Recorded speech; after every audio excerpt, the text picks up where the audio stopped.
Mesdames et messieurs, bonsoir et bienvenue à cette édition spéciale sommet arabe d'Alger, sommet historique, sommet du consensus, puisqu'aucune réserve n'a été émise sur les sujets débattus de la part des pays participants à ce sommet. Les avis des invités étaient unanimes à dire que ce sommet est un succès, car il ne se passe pas de sommet arabe que l'Algérie abrite sans que celui-ci ne marque son temps.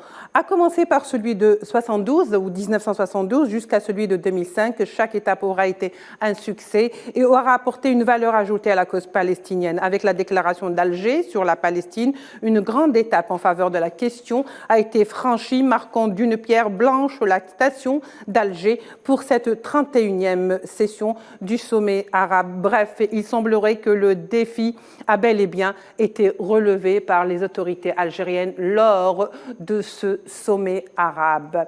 Tout de suite, nous allons passer à ce sujet qui est signé Sofiane Baroudi et nous allons aborder directement le débat. Le sommet arabe d'Alger s'est clôturé dans un climat de fraternité, couronnant les efforts déployés par le pays hôte pour relever le défi de l'organisation de cet événement de haute importance dans une conjoncture à la sensibilité certaine. Je voudrais vivement saluer les efforts palpables déployés afin de garantir la réussite de ce sommet. Ceci s'est illustré par la sagesse qui a caractérisé la gestion de ces travaux, ainsi que sa bonne organisation et sa préparation distinguée. Le Royaume apprécie les résultats de ce sommet qui sont une concrétisation du rôle de la Ligue arabe au service de l'action arabe conjointe, ce qui démontre également notre engagement à travailler ensemble au service de nos causes et face à nos défis communs. La déclaration d'Alger, devenue un document de référence, a couronné les travaux axés sur l'examen approfondi de plusieurs thématiques névralgiques, à l'instar des modalités permettant de faire face au nouveau contexte international, mais aussi des mécanismes renforçant la paix et la stabilité régionale, et surtout l'engagement plein des participants dans la voie du soutien à la cause palestinienne. Depuis le premier sommet afro-arabe du Caire, il y a 45 ans, nous cheminons ensemble pour la défense de nos idéaux et intérêts communs, dont la cause palestinienne. Une cause que nous allons continuer à défendre ensemble et nous soutenons toutes les initiatives prises par la Ligue des États arabes.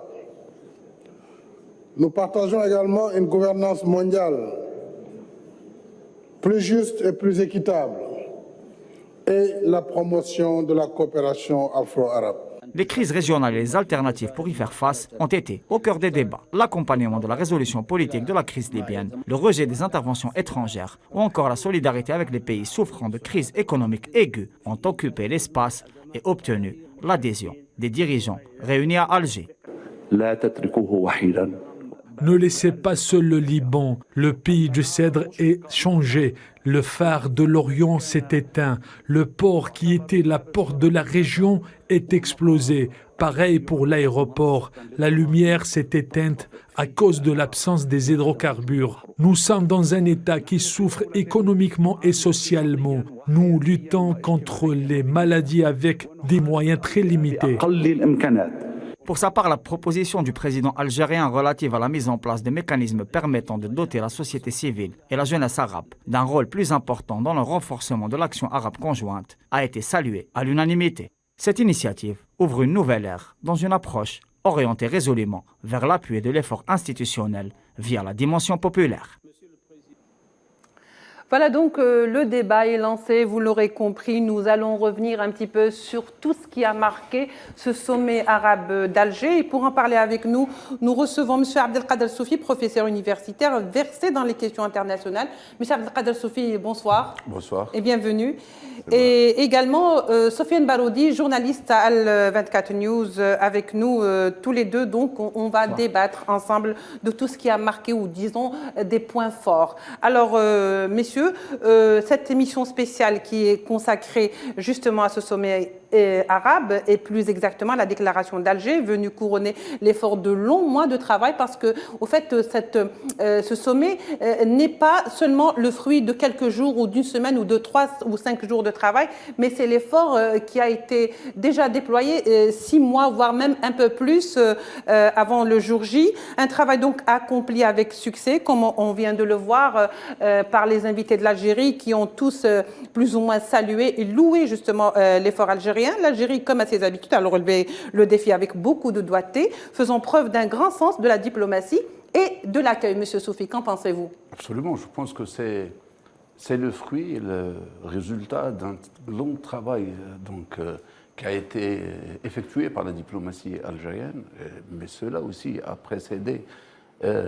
été précédé par l'action du président de la République, M. Abdelmajid Tebboune, lors de sa déclaration dans ses 54 engagements où il a mis en pole position les questions arabes, et aussi la question palestinienne et le pourquoi justement aller vers les accords d'Abraham au moment où on peut faire un socle commun pour restituer cette question qui est devenue à bigéographie. Donc on parlait plus avant ce sommet-là de la bande de Gaza et de la Cisjordanie comme si c'était deux entités distinctes et avec un nombre incalculable de factions qui chacun œuvrait à sa manière et à sa façon. Mais le plus grave était qu'il y avait un grand fossé creusé entre les représentants des factions et la population sur le terrain, notamment avec les opérations qualitatives des citoyens palestiniens qui attendaient beaucoup de leurs représentants. Je pense que le travail d'abord pour la réunification des Palestiniens depuis plus d'une année, loin des Lumières, comme je l'ai dit, je pense, hier, et aussi loin de la couverture médiatique, a donné plus de chances à ce sommet. En plus, je pense que la sagesse algérienne a fait que nous ne voulons pas répéter les mêmes erreurs du passé des sommets et des actions précédentes, à préférer donc s'enquérir auprès des spécialistes, des États qui ont déjà essayé de réconcilier les Palestiniens entre eux-mêmes.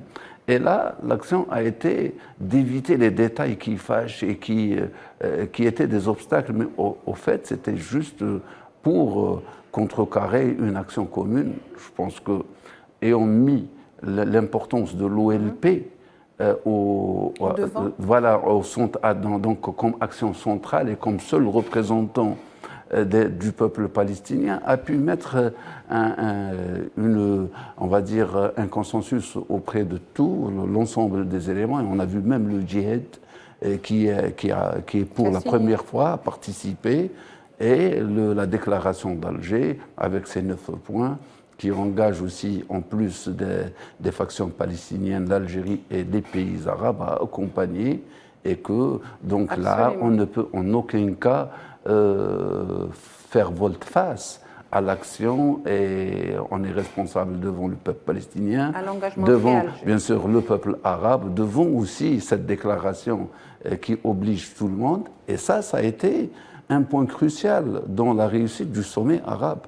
Parce que le fait d'avoir réuni les Palestiniens autour d'une question, ça a cassé un peu l'élan de ceux qui étaient pro, on va dire, accord d'Abraham. Les langues et aussi voilà, l'élan.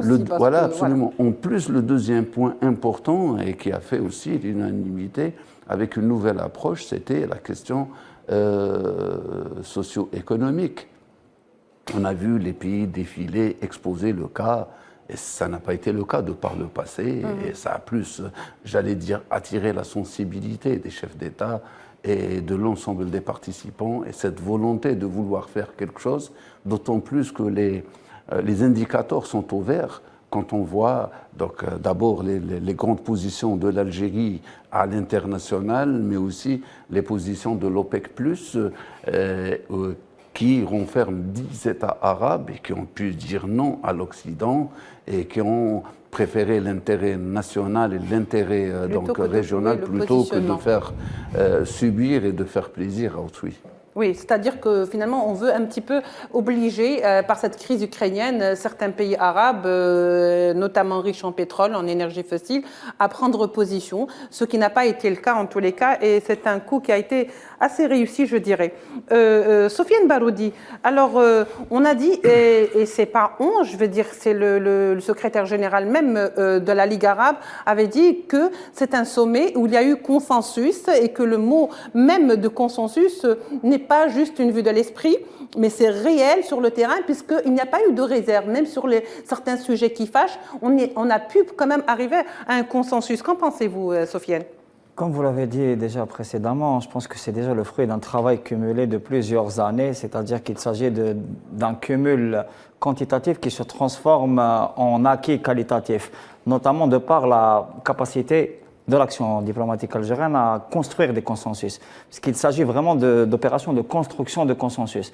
C'est-à-dire que la conjoncture internationale, et c'est très important dans laquelle survient le sommet arabe, et aussi la conjoncture régionale arabe, est jalonnée de complications importantes, il faut le dire aussi de divisions, on va dire, qui commencent à devenir très inquiétantes sur certains dossiers. Et justement, la valeur ajoutée algérienne, c'est la capacité de pouvoir rapprocher les visions sans forcément prendre parti autour, si vous voulez, de bases de construction de consensus, c'est-à-dire de solutions pratiques à des crises qui commencent à mettre en danger tout le monde. C'est-à-dire que la conjoncture fait ressentir, y compris aux États, par exemple, les plus riches de la région arabe, un danger imminent. Il s'agit de pouvoir à la fois s'organiser collectivement pour peser comme pôle, parce que le monde arabe est un enjeu clair de la polarisation. On est dans une conjoncture, et le mot polarisation est revenu plusieurs fois, dans une conjoncture de polarisation, où on demande explicitement aux acteurs, et notamment aux acteurs arabes, qui, comme l'a dit le professeur, constituent, si vous voulez, un pôle très important dans la résolution de la crise énergétique, mais pas seulement au niveau stratégique. On leur demande de prendre position pour un camp ou pour un autre. L'approche algérienne est une approche de non-alignement et une approche aussi de rapprochement des points de vue par la construction de plateformes consensuelles. Oui, c'est-à-dire une plateforme commune aux différents pays sans pour autant mettre dans la gêne un tel ou un tel pays, c'est ça? C'est-à-dire aussi un croisement, on prend en considération, si vous voulez, à la fois les intérêts objectifs de tout un chacun, mais aussi la nécessité d'un cheminement collectif et d'une défense, il faut le dire, pas seulement une défense au niveau opérationnel, mais d'une défense au niveau déjà économique qui s'avère nécessaire, notamment parce qu'on est confronté surtout par les temps qui courent. Oui. Exactement, par rapport à la carence des ressources naturelles, notamment à la crise alimentaire. Qui menace. Enfin, il y a tellement de dangers qui guettent, pas seulement le monde arabe, mais en particulier le monde arabe pour tout ce qu'il regorge comme richesse souterraine et pas seulement. D'ailleurs, il y a un élément très important que j'aimerais rappeler aussi, c'est le fait que le président russe et le président chinois aient salué le sommet arabe. Ça montre aussi qu'il y a une volonté, si vous voulez, qu'on considère la région arabe et la Ligue des États arabes comme étant un élément éventuellement de la construction d'un monde multipolaire, qui est très important, qui est revenu aussi dans le discours du secrétaire général. Très bien. Oui. Poursuivez votre idée, Sofiane, parce que je n'ai pas envie de couper. Donc, au fait, M. Abdelkader Sofi, on va voir que ce sommet arabe n'a pas eu que cette connotation arabe, puisqu'on a vu beaucoup d'invités étrangers, africains en l'occurrence, mais également le chef ou le secrétaire général des Nations Unies, Guterres. Donc, cela veut dire que ce sommet n'est pas comme les autres sommets. Absolument. D'ailleurs, la conjoncture que connaît le monde, nous sommes dans une période de transition, et c'est dans des relations en dents de scie, la fin d'un cycle, le cycle monopolaire, et ce cycle qui a été plutôt dictateur dans sa vision occidentale, et qui a plus fait de mal que de bien. Et là, je crois que cette transition, nous avons vu lors de ce sommet, comme vous l'avez si bien dit, en plus du secrétaire général des Nations Unies, à qui on demande aussi qu'il soit à la hauteur de ses responsabilités pour pouvoir aider l'ensemble des présents à établir une révision de l'action de l'ONU aussi. Donc, toutes ces révisions qu'on veut faire, mais en plus, le monde arabe est en situation géostratégique au cœur du monde. Donc, est-ce que ce monde va être le théâtre, une case où se passera la guerre des titans, où il faut qu'il fasse partie des titans lui-même, ayant cette possibilité de le faire? Pourquoi? D'abord, je dis qu'un demi-milliard de population, c'est pas rien. C'est la troisième population du monde après la Chine et l'Inde. Justement, les ennemis du monde arabe aussi. Ensuite, le potentiel ressources naturelles, mais surtout financières, et la ressource humaine de qualité, qu'elle soit sur le sol arabe ou ailleurs, elle fait le bonheur des grandes puissances. Il y a cette possibilité de le faire. Pourquoi? Donc, du moment que le train est mis en marche, c'est vrai que les divergences font que certains États font défaut par rapport à des engagements dans leurs accords de normalisation. Est-ce qu'on va dire que ceux-là vont être l'obstacle? Non, ils seront à la traîne. Et la réussite de l'action arabe à mettre en défi l'entité sioniste, à mettre en défi les grandes puissances qui ont jusque-là, qui se sont servies de cette entité aussi, puisqu'il y a la double vacation, l'entité sioniste se nourrit dans sa position des grandes puissances, mais aussi les grandes puissances se nourrissent de ce point qui a été injecté, ce corps externe à la nation arabe pour en faire une zone de dépression, une zone de crise. Permanent. Là, quand on va outrepasser, régler le problème de la Palestine, il n'y a plus à en parler de cet ordre tel qu'il a été fait et que nous l'avons suivi, mais c'est plutôt faire revisiter sa copie à certaines nations qui ont, à un moment donné crucial, où le peuple arabe avait besoin d'eux, ont choisi de donner le dos à même le peuple palestinien et avec je ne sais par quelle vision, essayer de faire croire aux nations et aux peuples que leurs ennemis n'étaient pas, ou leur ennemi n'était pas l'entité sioniste, mais était plutôt la Turquie, l'Iran ou la Russie ou la Chine, alors que le monde tel qu'il est vu de l'Occident et qui voit que l'hégémonie est en perte de vitesse et le leadership n'est plus une question d'actualité, mais plutôt un monde multipolaire qui appartient aux coalitions. Et si les peuples arabes et les nations ne peuvent pas se réunir aujourd'hui, ils deviendront la proie donc des grandes nations, comme je dis, dans la guerre des titans. Voilà. Et donc, justement, les rôles sont en train d'être redistribués sur fond de crise ukrainienne. Il faut le dire que c'est ça qui a un petit peu dévoilé les failles et les faiblesses de ce monde unipolaire ou monopolaire. Et donc, le monde arabe ne peut plus se permettre aujourd'hui d'être parmi les faibles. Il va falloir absolument au monde arabe d'agir et d'être un actant, d'être le tenant de son destin. Qu'en pensez-vous, Sofiane Baroudi? Je pense que paradoxalement, la position du monde arabe, à la fois géostratégique et sa capacité en termes de richesse naturelle, mais aussi en termes de potentiel humain, par sa jeunesse, qui est une jeunesse formée et de haut niveau. D'ailleurs, le président de la République a insisté sur l'initiative pour incorporer, si vous voulez, la société civile, la jeunesse et aussi les femmes dans l'action commune arabe comme étant un vecteur de renouveau de cette action qui est un peu bloquée. Ensuite, moi je pense que l'action stratégique algérienne se concentre sur 3 volets principaux.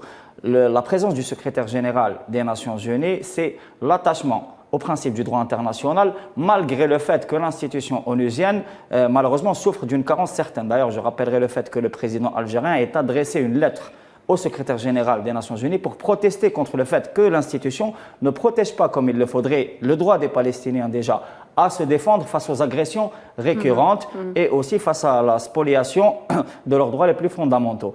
La présence du secrétaire général, si vous voulez, démontre que l'Algérie est un interlocuteur sérieux comme acteur de paix à la fois régional mais aussi international.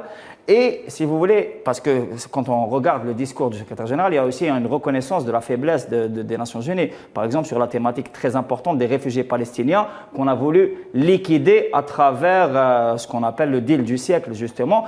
Et la réunion, le sommet d'Alger, prouve que la question palestinienne, la cause palestinienne n'a pas pu être liquidée. Le deuxième volet, c'est l'attachement aussi au principe du non-alignement, qui est de plus en plus si vous voulez, au devant de la scène, de par la situation très dangereuse et la guerre de très haute intensité que nous vivons D'ailleurs, actuellement. je crois que, pardon Sofiane, mais c'est un concept qui est de plus en plus à la mode. Il est carrément redevenu à l'ordre du jour et au goût du jour. Je pense que à c'est un moment une donné, nécessité. on pensait que c'était un concept un petit peu vieilli, dépassé. C'est une nécessité, c'est-à-dire que Il n'a déjà, jamais été autant d'actualité. à la base, le concept des groupes, du groupe des non-alignés est survenu dans une conjoncture particulière de polarisation entre les deux pôles et de crainte d'une guerre nucléaire, il faut le dire. Absolument, oui. On est à peu près dans la même contexte. configuration. D'ailleurs, l'Algérie est pressentie comme étant un acteur central et un acteur nécessaire pour empêcher éventuellement un conflit nucléaire et pour faire un peu la médiation entre la Russie et l'Occident. D'ailleurs, la clause de la dénucléarisation du Moyen-Orient est revenue dans la déclaration d'Alger et on a appelé les acteurs concernés à faire preuve de sagesse et à se désarmer pour éviter une catastrophe. En fait, est-ce que c'est réaliste de parler de dénucléarisation dans le Moyen-Orient alors que nous n'avons pas réellement de force nucléaire apparente? L'antitésioniste est une Est-ce qu'on ne force veut pas nucléaire. quelque part aussi affaiblir L'antitésioniste. Voilà. L'antitésioniste est une force nucléaire reconnue. Oui, mais je ne sais pas si on Son peut la réacteur considérer nucléaire, comme un... historiquement, il a été construit avec les Sud-Africains. Oui, C'est oui. important l'intelligence Oui. je pense, de la déclaration d'Alger. Quand elle parle de la dénucléarisation du Moyen-Orient, là on parle aussi de l'antitésionisme, qui n'a jamais été inquiété par l'AIEA. Pourtant, qui est en violation du droit international. Elle n'a jamais été inquiétée par l'AIEA. Parce que là, ça prête à confusion. Si le lambda citoyen entend parler de ça, il va se dire c'est pas possible, on ne parle pas des pays arabes, au fait c'est la Ligue arabe. Mais on fait allusion à l'antitésioniste qui, elle, est une menace pour le Moyen-Orient. On a dit Moyen-Orient, ça veut dire que ça inclut l'Iran, ça inclut l'antitésioniste. Mais rappelez-vous, parce que là, il y a la destruction de l'Irak lors de la deuxième, troisième guerre du Golfe, c'était par rapport à un potentiel d'armes de destruction voilà, soi-disant nucléaire que détenait l'Irak. Même la Libye a été bombardée par rapport à ça en 86. Donc en 86, effectivement, par rapport... donc c'était une usine de produits pharmaceutiques et on a dit que c'était... Et par la suite, on connaît le reste après le résultat. Mais c'est clair parce que le monde occidental, il réfléchit donc d'une manière à double vitesse quand il s'agit par exemple de l'Ukraine. Vous avez vu la mobilisation mondiale autour de cette question, alors que la question palestinienne ou autre, il fait la sourde oreille, il fait l'aveugle, il fait l'indifférent et donc il est plutôt donc très froid avec le tiers-monde. C'est pourquoi aussi, je crois que ce que nous avons vu lors de ce sommet arabe, la présence du Conseil au Conseil mondial de l'islam, aussi des non-alignés de l'Union africaine, ça veut dire qu'il y a un regroupement mondial et assez conséquent autour des questions qui concernent le tiers-monde par rapport à cette, j'allais dire, action anti-monde juste pour les États civilisés comme ils aiment s'appeler. Donc voilà. Très bien. Alors, on parle de la particularité du sommet d'Alger, de son historicité. Alors, Sofiane, par quoi se distingue? Si on veut vraiment donner des points un par un, de manière pragmatique, on va dire que le sommet d'Alger est un sommet historique, mais par quoi se distingue-t-il? Pourquoi serait-il historique par rapport aux précédents, par rapport aux actions entreprises, par rapport à la déclaration, aux recommandations? Voyez-vous? Déjà, on vit une conjoncture particulière de par la crise post-Covid et de par la guerre en Ukraine, mais il y a aussi une conjoncture particulière dans le monde arabe qui est due à deux facteurs. Premièrement, à ce qu'on appelle le deal du siècle, qui a été un peu un procédé pour essayer de mener une guerre psychologique contre les peuples arabes en disant que, si vous voulez, toute velléité de mener une résistance était impossible. Et deuxièmement, par rapport au cycle qui a été ouvert dès 2011, avec un cycle violent de révolution, de contre-révolution, de guerre, d'intervention, de destruction, d'agression. Je pense que 11 ans plus tard, le sommet d'Alger referme définitivement cette page et donne un souffle nouveau, justement après les tentatives de guerre psychologique, d'annihilation psychologique, et qu'il confère, si vous voulez, de nouveaux instruments qui permettent une résistance effective. Même si, pour l'instant, c'est au niveau psychologique parce qu'il faudra ensuite mettre en place des mécanismes pour concrétiser justement ces aspirations. Je pense que l'Algérie est déterminée à mettre en place, à servir de locomotive, et ça a été démontré pour le cas de la cause palestinienne par la réunion historique des organisations palestiniennes et par une volonté de donner un renouveau à l'Organisation de libération de la Palestine qui est le représentant légitime du peuple palestinien. Ensuite, il y a une deuxième dimension qui est très importante, c'est aussi de donner une nouvelle impulsion à la relation stratégique afro-arabe, d'où la présence du président de l'Union africaine qui a lui-même affirmé déjà la profondeur historique du lien afro-arabe, la proximité d'intérêts justement afro-arabe et aussi la nécessité de mener un front commun pour pouvoir faire face aux défis actuels, que ce soit les défis économiques, mais aussi les défis géopolitiques et les défis de défense. Oui. Climatique, évidemment, ça sera d'ailleurs posé lors du prochain sommet climatique à la COP27 à Sharm el-Sheikh en Égypte. Mais je pense que le lien stratégique afro-arabe est très très important déjà pour des considérations de défense, parce que, y compris le continent africain, il faut le dire, est au cœur des enjeux internationaux. Toutes les grandes puissances, que ce soit les puissances classiques ou alors les puissances qui commencent à s'imposer, convoitisent le continent africain, et le continent africain qui s'est doté de mécanismes comme l'Union africaine. Mais convoitise le continent africain depuis longtemps. Mais de plus en plus, parce qu'on est dans la nouvelle conjoncture. A changé un petit peu de ton et on va dire qu'il est au centre des intérêts stratégiques actuellement. Et le lien afro-arabe est nécessaire pour servir justement de bouclier pour le monde arabe et pour le continent africain contre des velléités si vous voulez, d'offensive rapace, parce qu'on est dans une situation, on va dire, de déséquilibre très précaire qui peut déboucher éventuellement sur des situations très difficiles. Auquel il faut se préparer. Voilà, alors maintenant je reviens un petit peu à ce qui a fait, si vous voulez, le centre même de cette déclaration d'Alger, à savoir la question palestinienne, n'est-ce pas? Il y a eu la déclaration d'Alger, mais pour la réconciliation interpalestinienne.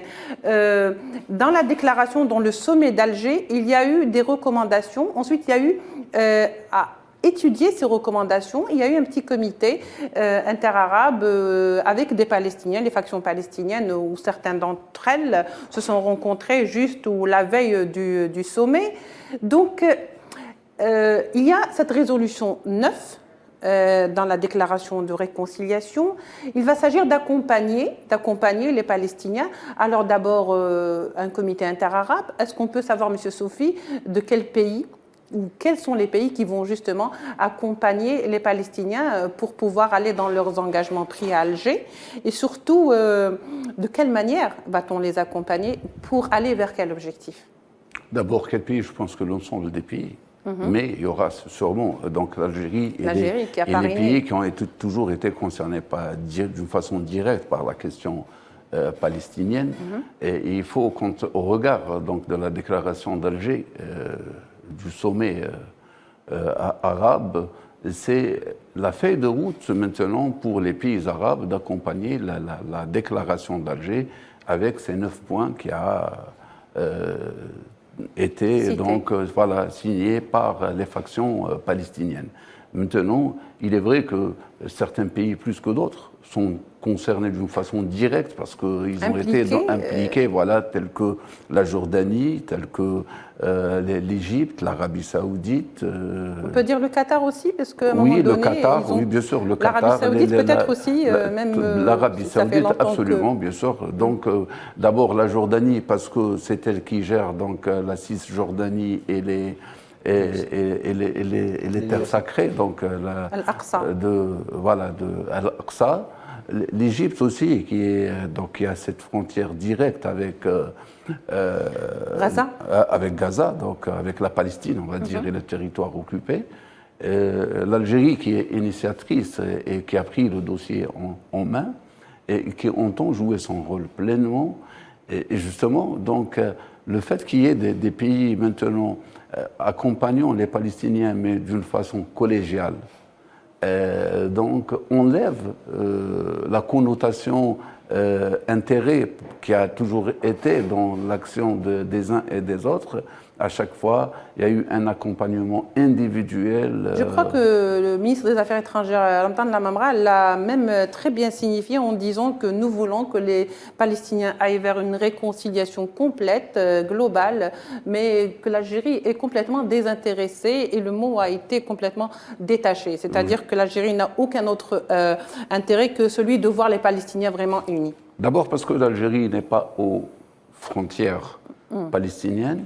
ensuite, ce désintéressement d'intérêts donc égoïstes et individuels, c'est cette contamination que veut donner l'Algérie aux autres pays arabes. Donc, et parce que justement, on va passer à une action collégiale, ça, par la force des choses, mettrait au conditionnel les intérêts égoïstes et individuels de tout un chacun, ne serait-ce que pourrait donc mettre au jour, s'il y a quelques tentatives, soient-elles, d'outrepasser les prérogatives de l'action commune arabe de l'un ou de l'autre, serait donc palpable et visible. C'est pourquoi je crois que l'intelligence d'avoir d'abord mis cet accompagnement dans la déclaration d'Alger pour l'unification palestinienne,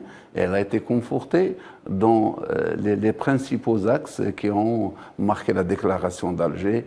Et là, on voit bien que la question palestinienne est une question centrale dans l'action, conforter donc l'action et les accords de 2002 à une solution à deux États, et qui oblige l'ensemble des États d'aller vers cette, du moment qu'ils sont signataires. Ensuite, conforter l'action de la Jordanie dans sa gestion des territoires occupés, notamment la Cisjordanie. Et le gros de l'action, c'est porter la question maintenant à l'ONU, en présence du secrétaire général, et demander une place permanente en tant qu'État permanent, parce qu'il est inconcevable qu'on donne... Mais je pense que tous les pays arabes doivent s'y mettre... Exactement, parce que devant l'Assemblée générale, et on a bien dit l'Assemblée générale et non pas le Conseil de sécurité, pour éviter les vétos, parce qu'il est inconcevable qu'un État ou qu'une entité créée de toutes pièces puisse avoir ce droit au sein de l'ONU, alors qu'un État présent bien avant, reconnu. Donc en amont, n'est pas encore reconnu en tant que tel. Oui. Alors, vous faites bien de le dire, parce que de toute façon, la déclaration d'Alger était comme une sorte de porte-voix, justement, de la cause palestinienne au sein de l'ONU, d'où la présence de Guterres, qui, d'ailleurs, dans cette déclaration, avait dit que nous soutenons la lutte du peuple, pas dans ces termes, mais en substance, la cause palestinienne. Alors, est-ce que cette déclaration va tenir jusqu'à son retour vers les Nations Unies? Excusez-moi, mais je crois que il faut obliger les gens à agir ainsi.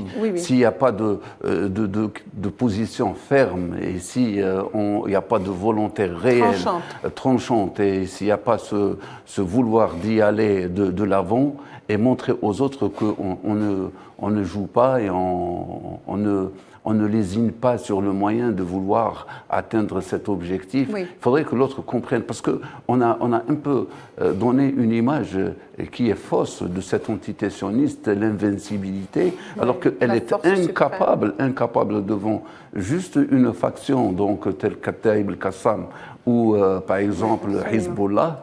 À chaque fois, ils sont revenus 10 jours, 15 jours après avec le drapeau blanc et en faisant intervenir les grandes puissances pour trouver une réconciliation, des fois certains pays arabes d'être intermédiaires pour mettre terme à une mobilisation qui les met à rude épreuve. Cela explique que cette entité n'est forte que dans nos têtes.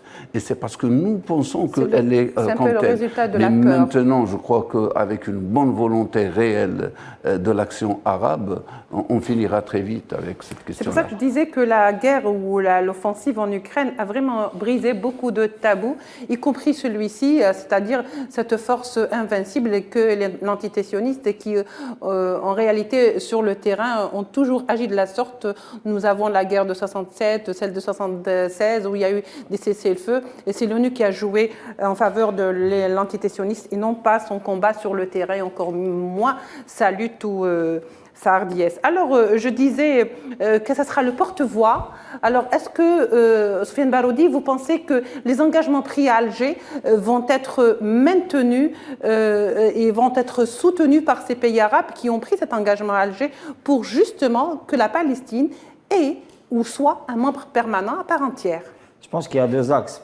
Déjà, par rapport au fait que la Palestine doive accéder au rang de membre de plein droit des Nations Unies, cette question, à mon avis, est déjà tranchée. Il s'agit, comme l'a dit le professeur Sophie, juste de mettre la pression sur l'organisme onusien pour que ça soit effectif. Ensuite, les deux axes principaux, c'est d'abord de soutenir effectivement la résistance du peuple palestinien qui, contrairement à ce qui se disait, résiste au jour le jour et demeure un peuple attaché à sa terre et attaché à ses droits fondamentaux. C'est illustré depuis longtemps, depuis notamment Masirat al-Aouda, c'est-à-dire les marches du retour en 2018 à Gaza, mais de plus en plus, il faut le dire, depuis l'initiative d'Alger, il y a aussi l'apparition de nouveaux groupes de résistance qui n'appartiennent à aucune faction, à aucune organisation, mais qui sont là pour essayer, si vous voulez, d'amener une initiative unitaire telle que voulue par les acteurs de solidarité internationale avec la Palestine, qui ne sont pas juste arabes, parce que ça dépasse aussi le monde arabe. La cause palestinienne est très très présente en Europe, aux États-Unis, en Amérique latine et en Afrique. Et il faut justement miser sur le soutien à la résistance palestinienne. Ça, c'est le premier axe. Le deuxième axe, c'est de créer les conditions effectives pour permettre justement la concrétisation de ce qu'on appelle l'initiative de paix arabe, c'est-à-dire une solution conférant une possibilité d'établissement d'un État palestinien, ce qu'on appelle la solution à deux États sur les frontières de 67. Sauf que cette solution se heurte à un blocage de l'occupant qui refuse de céder sur, si vous voulez, toutes les conditions sine qua non. Déjà, la première, c'est la prolifération. Comme je l'ai cité tout à l'heure, c'est pour ça que c'est mentionné dans la déclaration. La deuxième, c'est la continuation de la politique d'apartheid qui est reconnue par tout le monde, y compris par de grandes ONG internationales, notamment des ONG américaines qui qualifient le régime de régime d'apartheid. Et ça s'est confirmé à l'occasion des dernières élections qui ont encore une fois vu le camp de l'extrême droite la plus fondamentaliste reprendre le pouvoir, même s'il y a une situation de crise politique. Sans oublier, je ne veux pas vous interrompre, mais sans oublier que le fait que le régime ou le sioniste est qualifié de régime d'apartheid ne fait pas oublier que c'est un régime aussi collant.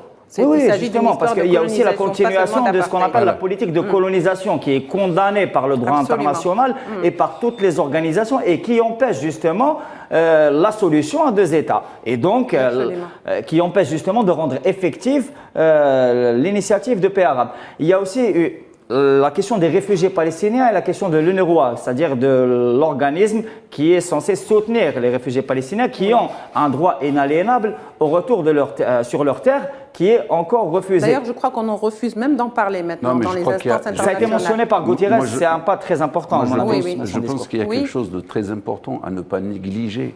C'est que les conditions actuelles font que l'Occident soit incapable de soutenir l'entité sioniste dans son action donc radicale et apartheid, sachant que sa position envers l'Ukraine ne peut pas l'être de manière permanente avec l'entité sioniste, surtout que vous avez vu que la presse occidentale, dans sa majorité, a essayé de couvrir l'événement ou de le rendre, donc même de médire sur le sommet, parce que l'Algérie fait peur et le sommet fait peur. J'allais y venir, mais voilà. Et que même l'entité sioniste a choisi le 1er novembre pour les élections, pour d'abord ne pas permettre, donc, ou pour obliger d'abord l'opinion locale à ne pas regarder ce qui se passe réellement et rester sur ces élections-là, et ensuite aussi à travers le monde, on voit ce danger grandissant et qui vient et qui est réel. Et il fallait le bloquer. Faire une sorte de flou médiatique. Sauf que ce sommet a eu un retentissement mondial tel que, à travers cette couverture et présence de l'Union africaine, les non-alignés, le groupe des 77, les États, l'Union des États musulmans, du Conseil islamique, tout ça, voilà, exactement, des États islamiques, fait que et puis tout le monde attendait les outputs de ce sommet. Et on a beau dire que c'était pas important. Mais tout le monde avait les yeux rivés quand même sur le sommet d'Alger. C'est une tangente dans l'histoire des relations internationales. Très bien. Alors, je voudrais revenir vers vous, Sofiane. On a quand même l'impression, n'est-ce pas, depuis qu'il y a eu ce sommet et puis la déclaration d'Alger, qu'il y a eu comme un véritable coup pour les accords d'Abraham. On a porté un véritable coup aux accords d'Abraham et ça s'est vu, c'était perceptible, d'où justement ce que disait donc Abdelkader Sofi, que le monde avait les yeux rivés sur ces pays arabes qui étaient réunis pour dire oui, nous soutenons tous la cause palestinienne. En fait, ça ne s'est pas fait depuis 2005, je pense. Au moins depuis 2005. Au moins. 2005, c'était une conjoncture particulière parce qu'il y a eu la crise, l'assassinat du Premier ministre libanais, ensuite la guerre au Sud-Liban en 2006, l'agression sioniste du Sud-Liban. Là, on est dans une autre conjoncture. Justement, il y a un impact sérieux et un coup qui a été porté à ce qu'on appelle le deal du siècle. De par, premièrement, et le président de la République l'a dit lors du discours d'ouverture, il y avait des tentatives claires de liquidation de la cause palestinienne. Ces tentatives ont vu leur fin entérinée lors du sommet d'Alger. C'est-à-dire que la cause palestinienne n'a pas pu être liquidée et c'est maintenant, je pense qu'on peut le dire, officiel. Ensuite, il y a aussi le fait que les accords, qu'on appelle les accords Abraham, partaient du fait que le principe initial du pacte arabe, justement de ce qu'on appelle l'initiative de paix arabe, était le principe de la terre contre la paix. C'est-à-dire pas de paix avant la libération des terres arabes, notamment les terres encore occupées au sud Liban, le Golan syrien, les territoires en Cisjordanie sous occupation. Oui.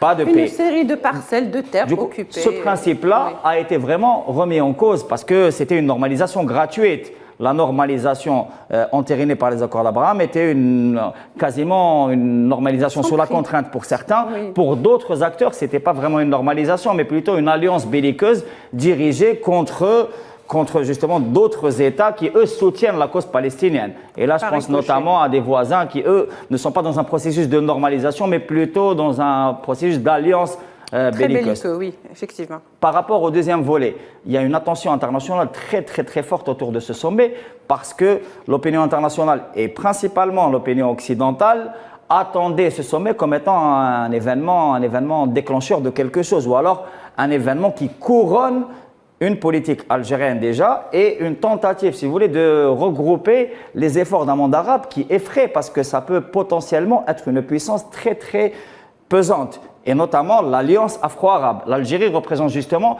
cette confluence ou alors cette forme d'alliance entre le monde afro-arabe et aussi le monde méditerranéen. Parce que l'Algérie est un conflit entre trois espaces géopolitiques très importants qui sont le monde euro-méditerranéen, le monde africain et le monde arabo-musulman. Et cette confédération justement fait très peur. C'est pour ça qu'il y a eu des centaines de journalistes étrangers qui ont été accrédités ici, qui ont suivi de très près le sommet, même depuis bien avant. Il y a une préoccupation très importante, y compris dans les milieux diplomatiques, qui ont suivi d'une manière quasiment quotidienne ou hebdomadaire l'évolution de la préparation, parce qu'il s'agit aussi d'une organisation sans précédent. Tout le monde l'a reconnu, y compris le secrétaire général et d'autres invités. L'organisation algérienne est une organisation vraiment sans précédent dans des conditions qui sont des conditions extraordinaires. C'est ce qui a transformé justement une réunion ordinaire au sommet en un sommet, qu'on le veuille ou non, exceptionnel. Justement, par rapport à cette exception, je vous donnerai le dernier mot à Abdelkader Sofi. Justement, on a vu aussi des représentations américaines diplomatiques présentes à ce sommet et on a vu aussi beaucoup de personnalités étrangères à ce sommet, ce qui fait justement de ce sommet pas seulement juste un sommet de la Ligue arabe, mais un sommet où tous les partenaires intéressés par ce qui se passe dans le monde arabe étaient déjà présents. Moi, je crois qu'au-delà de ce sommet arabe qui a été une réussite en fond et en comble, dans la forme et dans le fond. Dans la forme, cette réussite d'organisation avec ces moyens technologiques mis à disposition qui ont donné une autre dimension à l'Algérie. Ensuite, les trois principaux points qui ont été consacrés à ce sommet, à savoir la question palestinienne et sa centralité, la question donc des crises arabes et que ça soit l'ensemble des crises arabes et que ça doit être réglé dans la maison arabe, et ensuite le développement socio-économique. Cela veut dire quoi? Cela veut dire que la prospective algérienne, justement, a joué ce rôle de pivot régional et qui, à chaque chose que touche la main algérienne, se réanime et se ravive. La question palestinienne, l'unité arabe, l'Union africaine, oui. le groupe des 77, et nous sommes dans l'action révolutionnaire. Je vous disais la dernière fois qu'on assiste à une révolution dans les affaires diplomatiques algériennes, on assiste à une révolution dans l'ensemble des actions régionales, à savoir que la Ligue arabe est une organisation régionale gérée par le chapitre 8 de la Charte des Nations Unies, et tout comme l'Union africaine, l'Union asiatique et l'ensemble, le groupe des 77 et l'autre. La présence du secrétaire général est le témoin de cette nouvelle configuration géopolitique mondiale et cette nouvelle dimension que prend l'Algérie au sein de la Ligue arabe. Oui. Beaucoup de pays, même arabes à un certain moment, avaient peur. Mais maintenant, ils sentent ce parapluie, ils sentent cette volonté algérienne qui les couvre et les aide à prendre de nouvelles positions, j'allais dire souveraines, jusque-là insoupçonnées. Nous l'avons vu en Afrique avec les nouvelles positions du Mali par rapport à l'ingérence internationale. Aujourd'hui, de plus en plus, les voix arabes se soulèvent, et à travers justement peut-être le discours du Premier ministre libanais qui demandait aux Arabes, très émouvant, qui demandait aux Arabes, ne nous laissez pas tomber. C'est quelque part l'image j'allais dire, de l'ensemble des pays arabes qui a été véhiculée dans ce discours, et on peut donc faire une caricature de ce qui est la situation des peuples et des États arabes réunis, et de ce que peut devenir l'action commune de ces États-là. Oui, j'ai senti, au fait, quand on est sur place, on a senti effectivement ce que vous venez de dire, cette libération de certains pays, justement, arabes, qui peut-être avaient peur ou qui avaient des craintes ou même des doutes ou Vous avez aussi remarqué le respect qu'avaient les Arabes envers l'Algérie. Voilà, cet amour et ce respect, et en plus un espoir. Voilà. Donc au-delà de l'amour et du respect, l'espoir de se voir justement remonter au créneau tel que ça a été les civilisations antiques. Et de revenir sur la scène politique et en force surtout. Oui, je pense qu'il y a aussi une dimension très très importante. C'est la dimension déjà symbolique, le 1er novembre, et le ciment révolutionnaire, parce que la cause algérienne au départ a été le premier ciment réel de l'action arabe commune. La révolution algérienne a été déjà l'impulsion, par exemple, des tentatives d'union entre l'Égypte et la Syrie par la République arabe, et aussi une vraie impulsion de l'élan révolutionnaire palestinien et libanais qui a duré jusqu'aux années 80. Là, on vit une nouvelle impulsion, mais c'est plutôt l'impulsion autour des principes de la démocratisation. Parce qu'il y a vraiment un travail algérien sur, si vous voulez, parce que l'Algérie peut prétendre être un modèle de démocratisation dans le monde arabe par justement l'impulsion de mécanismes qui permettent la collaboration, la coopération, l'approfondissement du rôle de la société civile, qui était vraiment un thème phare et un thème qui est revenu de manière récurrente, qui a été préparé à Oran lors du forum de la société civile arabe, qui a eu beaucoup de succès, et dont l'expérience, c'est-à-dire que la société arabe veut généraliser une expérience algérienne, parce qu'en Algérie, il y a un forum de la société civile qui est reconnu comme organe consultatif, et cette expérience-là veut être généralisée. Ensuite, la démocratisation aussi va servir, si vous voulez, de plateforme pour résolution de crise, notamment en Libye, parce que la seule solution à la situation de crise en Libye, c'est d'aller vers des élections. Et l'Algérie réussit justement à créer, à construire un consensus autour de cette nécessité pour résoudre le problème libyen. Très bien, merci beaucoup Sofiane Baroudi. Merci. Je rappelle que vous êtes journaliste à Al24 News. Merci beaucoup Monsieur Abdelkader Soufi pour cet échange. Je rappelle que vous êtes professeur à l'université et que vous êtes également versé dans les questions internationales. Mesdames et messieurs, ainsi s'achève notre émission. Nous vous retrouverons juste après le journal qui vous est présenté par Fatma Mani pour la seconde partie de notre émission spéciale Sommet arabe. Au revoir.